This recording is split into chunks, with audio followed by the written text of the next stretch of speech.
Hi guys, so I've been Slapchop painting miniatures now for about 3 years, and obviously it's been a big game changer for me in the fact that I now love painting miniatures, find it very easy, and obviously get some half decent results.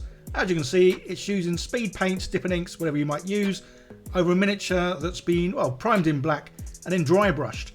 So as you can see, yeah, every miniature I get gets a little bit of dry brushing on it. A very simple, effective sort of tool to have, whether it's a small miniature or a large miniature.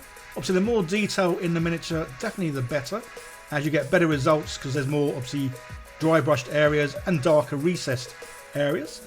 And so this has been a big game changer for me. I've been doing it for years, but one of the biggest comments I always get on a lot of videos is that when you guys have a go at dry brushing, it's never quite the same as mine.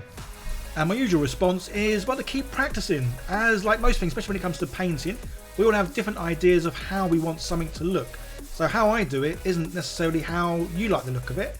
But yeah, definitely practice. As you can see, yeah, good old textured dry brush palette. Been using that for years as well.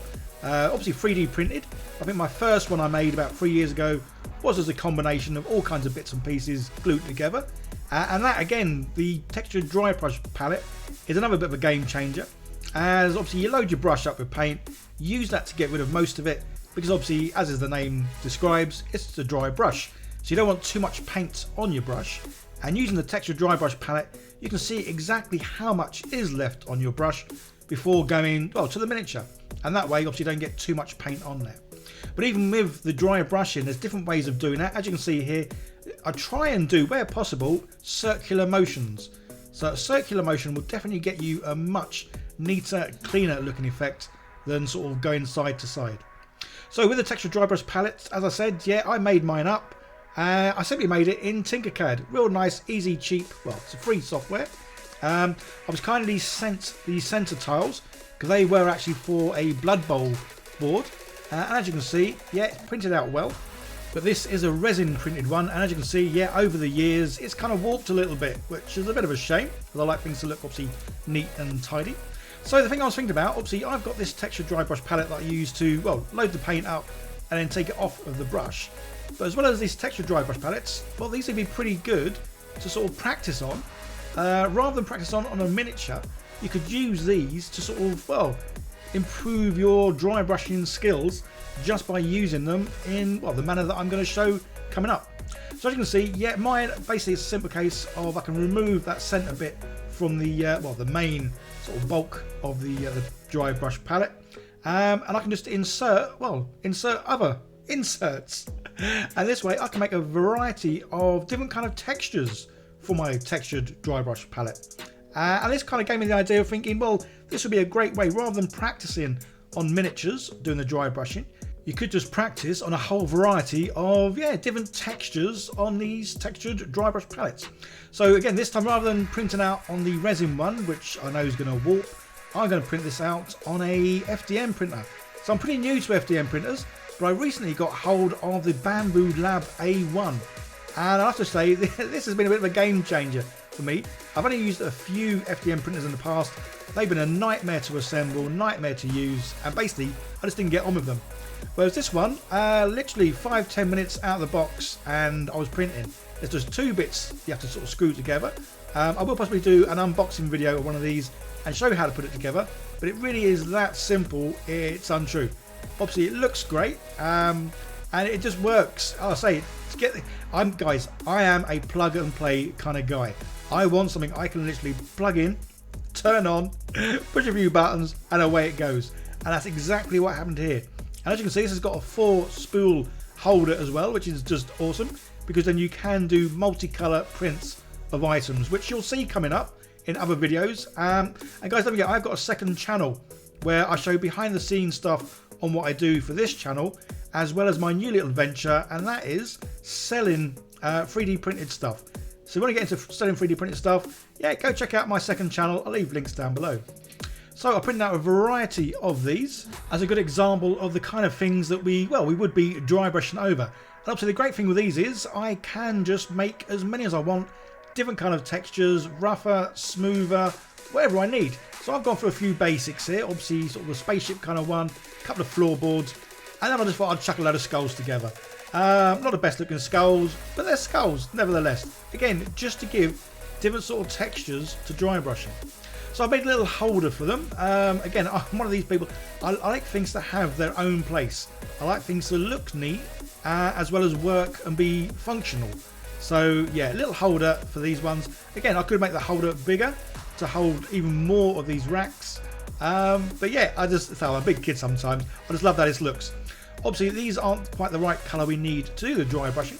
So simply took outside, sprayed them in black. I'll leave links down below, guys, to the primers that I use. But yeah, just love how these look. And again, this is just a great way of practicing your dry brushing. Like most things, the best way to get better is to keep trying. The one thing I will always say though, you do need a good white. The dry brush, well, if you've seen me use this dry brush in some videos, you'll know I don't take care of this. I use this for all sorts, not just dry brushing. But yeah, back to the white. I've tried cheaper whites. They won't work very well because the cheaper whites generally they're very watery. They're not very high in pigment, whereas you know with army painter paints, yeah, there's gonna be a nice strong pigment. So it's a case of carefully loading the brush up because obviously we know we're gonna get rid of most of it, so you don't want to get too much paint up in the bristles, just on the very tips. And then yeah, as you can see here, taking it off, so I then know I've got the right amount, or hopefully the right amount, to then do the dry brushing with. So that's where having these little textured dry brush palettes, as well as using them how I normally use them, they are also a great way of, well, just practicing, because you can practice on different kind of surfaces. Again, some of these surfaces, there's obviously more flatter areas, and some definitely have more recesses. And as we all know, Slapchop painting, yeah, the more detailed a miniature is, the better. So typically when I'm doing miniatures, if I can, circular motions gives the best, smoothest results. The other thing I haven't mentioned here, which I should have done really, with the dry brush, again, you can, I know it's called a dry brush, but if you lightly get it wet, take most of that off, then do the dipping in the white and then the swirling. Again, that just helps give a smoother look. But again, this is all down to your preference on how you want it to look. Because the other thing is on how hard you press down. So you've got how much paint's on the brush, how hard you're pushing down. And again, this is where beauty is in the eye of the beholder. How I do it might not be how you want to do it, but having these to just practice on, yeah, I think it's just a great way of trying different things out. Again, whenever I do metal things, yeah, it's side to side sweeps, because then you do get that sort of that rough, scratched sort of look, as opposed to circular movements where you get a nice, much smoother sort of transition. I will put all the STL files to all these little textured dry brush palettes that I've made over on my Patreon page if you want to go and check them out and, well, download them.